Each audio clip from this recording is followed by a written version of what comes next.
Our emotions are powerful, and they can lead us to great heights or pull us into deep valleys.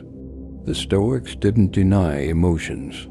They believed in understanding and managing them. Seneca said, "A wise man is neither raised up by prosperity nor cast down by adversity." For the Stoics, mastery over emotions meant maintaining inner peace. The first step is recognizing that emotions themselves are neutral. It's our judgments that give them power.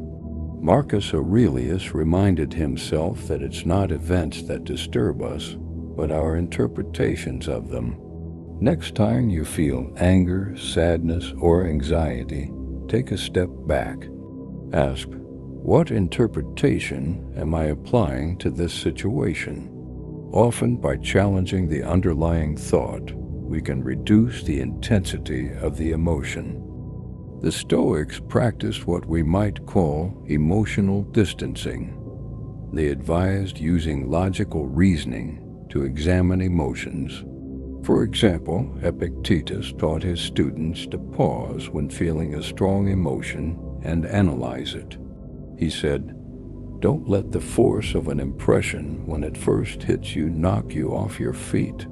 By slowing down, we can avoid impulsive reactions and choose a thoughtful response." Another Stoic approach is focusing on actions rather than emotions. Instead of trying to suppress emotions, the Stoics suggest channeling them into constructive actions. For instance, if you feel anger, instead of letting it consume you, direct that energy into a positive outlet, like exercise, writing, or problem solving. This way, emotions become a tool rather than an obstacle. Mastering emotions is not about denying them, but about understanding and directing them. The Stoics teach us that through awareness, reflection, and choice, we can find peace and stability within ourselves, no matter what life brings. The Stoics believed that attachment, whether to possessions, people, or ideas, can often lead to suffering. Epictetus taught, "When you are delighted with anything, remember to say to yourself, what you are delighted with is not one of those things that is in your power." This doesn't mean we shouldn't care about anything. It means we should understand that clinging tightly leads to suffering when things change or leave. Attachment often arises from the illusion of permanence. The Stoics practiced negative visualization, imagining life without the things they valued to cultivate gratitude and resilience. For instance, Seneca suggested that we imagine losing our possessions, not to make ourselves sad, but to appreciate them more fully in the present. This practice helps remind us that we can find peace even if circumstances change. When it comes to relationships, the Stoics taught that love should be about appreciation, not ownership.